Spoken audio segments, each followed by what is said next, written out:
é que a escala Celsius, ela foi criada, digamos assim, utilizando temperaturas comuns na natureza, tá? Na verdade, toda escala de temperatura utiliza um evento que ocorre a uma temperatura específica e utiliza isso como padrão. E para a escala Celsius foi utilizada a água como padrão. Então, ó, eu tenho uma temperatura baixa na qual a água começa a congelar e uma temperatura alta na qual a água começa a passar para o estado gasoso, tá? Esses são os estados da matéria. Acho que vocês lembram um pouco, né? Sólido, líquido e gasoso. Sólido, materiais tipo madeira, tá? Da madeira da mesa é sólido. Líquido, a água que a gente bebe. E o gás, o ar que a gente respira.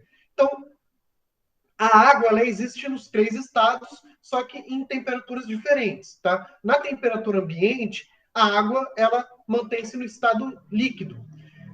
Uma temperatura muito baixa, a água congela e vira gelo, e numa temperatura muito alta, a água entra em ebulição, né, que a gente chama o nome dessa transformação, e passa para o estado gasoso. E para a escala Celsius, utilizou a água como uma referência.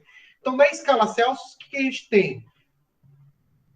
Da água congelar para a água se transformar em gás, eu tenho as duas temperaturas padrão.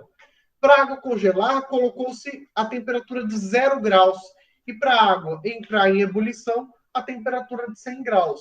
Então, nessa escala de temperatura Celsius, os dois pontos padrão utilizado, eles vão ser divididos em 100 unidades. Tá? Então, ele vai de 0 a 100 nessas características da água.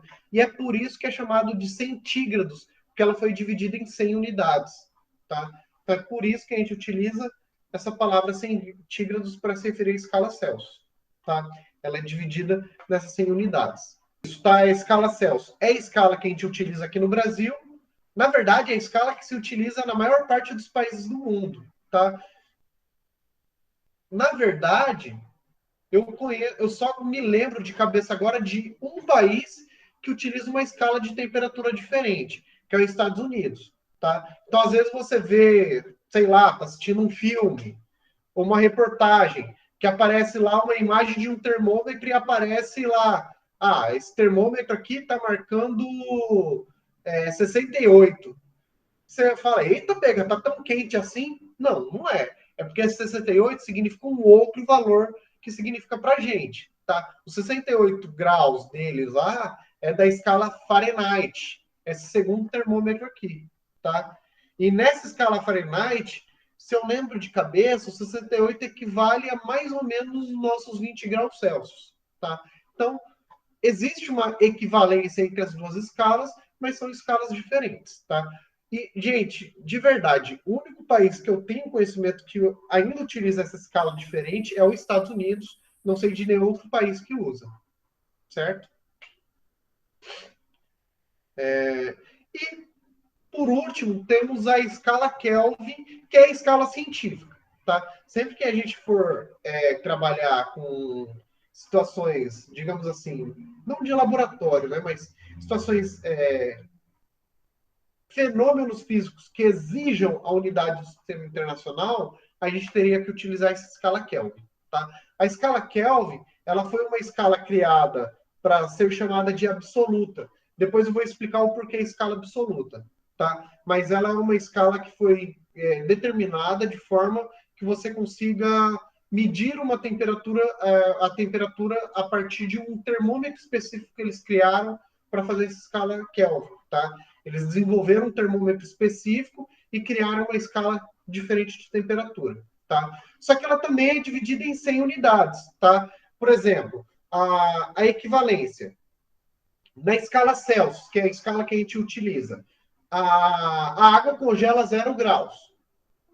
Na escala Kelvin, o que equivale a 0 graus é 273 Kelvin. Então, é uma escala, um termômetro que mede a temperatura utilizando um valor de escala diferente. Tá? Então, essas são as três escalas conhecidas. Existem outras escalas? Bom, como é uma medida de comparação, pode ter vários tipos de escalas. Tá? Eu, por exemplo, poderia criar um termômetro da escala Nélius, só para fazer oposição à escala Celsius. Não, eu quero ser diferentão igual aos Estados Unidos e quero ter uma escala só minha. Eu poderia criar uma escala, tá? Para isso, basta eu pensar numa temperatura aleatória padrão e fazer a comparação com a escala Celsius, tá? Dá para fazer até uma regra de 3 para eu criar uma forma de determinar os valores de equivalência da escala Celsius para essa escala fictícia que eu inventei, tá? Mas, assim, é possível até criar novas escalas, mas eu acho que é querer complicar muito a vida, né? Para que eu vou criar uma escala diferente se a gente já tem uma escala, que é a Celsius, que a gente utiliza para as situações do dia a dia, e a escala Kelvin, que é a escala científica, tá? Eu acho que qualquer outra escala além disso é apenas tentar complicar demais a nossa própria vida, eu acho desnecessário, tá? Mas na prática é possível você até criar uma escala sua, tá? Deixa eu ver se tem lembrar alguma coisa que está faltando comentar. Não.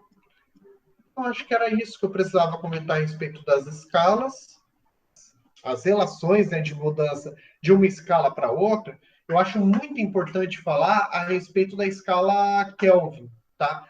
Essa escala Kelvin ela é especial, como eu falei, a escala científica. Ela é chamada de escala absoluta pelo seguinte motivo. Lembra quando eu comentei a respeito do que é a temperatura, que tem a ver com a agitação das moléculas de um corpo? Temperatura, mais agitam as moléculas, quanto menor a temperatura, menos agitam as moléculas. Bom, e aí os cientistas resolveram pensar, bom, e o que aconteceria se eu fosse cada vez diminuindo mais a temperatura e diminuindo cada vez mais?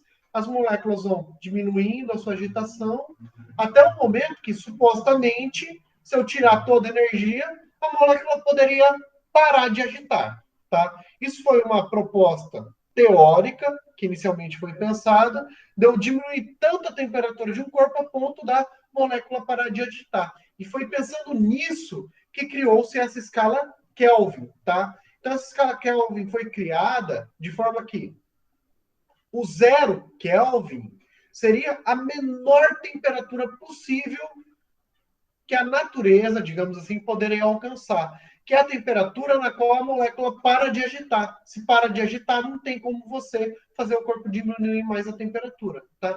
Então, o zero Kelvin, que seria a menor temperatura possível, é chamado de zero absoluto, tá? Que seria a menor temperatura para a qual uma substância poderia se chegar, tá? Obviamente, não conseguiu se chegar a uma temperatura tão baixa, tá? Eu acho que conseguiu chegar até o 1 Kelvin, alguma coisa bem pequena, mas no zero, até onde eu sei, nem em laboratório conseguisse alcançar essa temperatura. Tá? Bom, e como é que eu faço para descobrir os valores entre essas escalas? Tá? Bom, aí tem essas escalas de transformação. Tá? É importante eu comentar com vocês que existe uma forma de você chegar nessas escalas de mudança, tá? Como é que eu chego na escala de Celsius e Fahrenheit? É uma regra de 3 compostos que você faz entre as escalas Celsius e Fahrenheit. Desculpa, gente. É uma regra de 3 que é feita com esses valores aqui, ó. Você compara os valores da água entrando em ebulição, os valores da água virando gelo, e um valor X aqui no meio, você faz uma regra de 3 e consegue chegar nessas equações, tá? Só que eu não vou fazer isso, eu já vou mostrar direto quais são as equações de mudança, tá? E as equações são essas, ó. Celsius Fahrenheit, essa equação aqui a gente utiliza para determinar a mudança entre as escalas Celsius e Fahrenheit, e essa outra aqui são as escalas que a gente utiliza para fazer a mudança entre as escalas Celsius e Kelvin, certo? Então, ó, o exemplo é para fazer a mudança da unidade de temperatura. Então, digamos que a gente está aqui no Brasil, está 20 graus Celsius, e você quer saber quanto que isso marcaria num termômetro lá dos Estados Unidos, que marca em Fahrenheit. Então, como é que eu faço essa mudança? Ó, a equação que a gente usa é aquela que eu tinha mostrado no quadro anterior, né? Que é de Celsius para Fahrenheit, certo? Bom, como eu tenho 20 graus Celsius, no lugar do C, ó, desse TC aqui, ó, que é temperatura Celsius, eu vou substituir por esse 20 aqui. Então, no lugar do TC, eu coloquei o 20. Bom, como aqui tem ó, esse 20 e aqui embaixo tem esse 5, ó, dá para a gente fazer essa divisão. Ó, a fração é uma divisão. Então, 20 dividido por 5 dá 4. Tá? E o lado de cá? O lado de cá tem esse menos 32 e embaixo tem o 9. Eu não posso dividir o 32 por 9, porque tem esse menos aqui, ó, o IPF, tá? Então, o que eu tenho que fazer? Esse 9 que está aqui, ó, eu tenho que mandar ele para o lado de cá. Como ele está dividindo, ele vai ter que vir para cá multiplicando. Então, vai ficar, ó, 4 vezes 9, que estava embaixo do lado de cá, né? É igual a TF menos 32, tá? 4 vezes 9 dá 36, então 36 é igual a TF menos 32. E agora esse menos 32 que está aqui passa para o outro lado somando, né? Menos 32 passa mais 32. 36 mais 32. Então a temperatura Fahrenheit dá 68 graus Fahrenheit. Então essa é a situação, ó, 86 graus Fahrenheit para Celsius. Antes de continuar, eu queria fazer uma pergunta para vocês. Vocês acham que isso é muito ou que é pouco? Ele não é muito, não. Deve Tá. dar uns 30 e poucos graus, acho. Ah, então vamos fazer e vamos ver quantos que dá, hein? Vai lá. Então, só que agora é de Fahrenheit para Celsius. Então eu vou substituir lá no TF, que eu vou, esse 86 eu vou substituir, ó. Então ficou aqui, ó. No lugar do TF, eu coloquei o 86, ó. 86 menos 32, tá? Dividido por 9, TC sobre 5, tá? Então, 86 menos 32, 54. Tá? Agora eu tenho esse 54, tem a fração, né? Então a gente faz a conta de divisão. 54 dividido por 9. Repetido aqui. Então, 54 dividido por 9 dá 6. Só que sobrou esse 5 do lado de cá. Como ele está dividindo, passa para o outro lado multiplicando. Então fica, ó, 6 vezes 5, né? Porque passou o 5 multiplicando. 6 vezes 5, 30. Diria que a Maria foi bem precisa no palpite dela, hein? Tá valendo. Foi um palpite muito bom. Porque se o outro deu 68, dava 20, eu chutei. Falei, 8 subiu mais um pouco, então vai dar mais. Então você Perfeito, tem sua que lógica, dar Maria. a lógica. Essa sua lógica tá certinha, tá? Realmente vai subir. Só tem uma coisa que a gente tem que tomar cuidado, tá? A variação de temperatura Celsius não é igual a Fahrenheit. Como assim? Sabe quando falam, vai subir 1 grau de temperatura de hoje para amanhã? Quando fala que sobe 1 grau na escala Celsius, na escala Fahrenheit não sobe só 1, sobe mais, tá? Lá, a cada 1 grau que a gente sobe na nossa escala, a escala dele sobe, eu acho que é 1,8 graus. Tá? Diferente, tá? Mas como eu falei, vai ser muito mais fácil, tá? Ó, a equação é essa, ó. Kelvin é igual a Celsius mais 273. Como eu tenho 300 Kelvin, eu vou colocar o 300 no lugar do TK. 300 é igual a TC mais 273. Tá desse lado mais 273, passa para o outro lado, menos 273. 300 menos 273 dá 27 graus Celsius. Uma observação importante, tá? Que eu preciso fazer.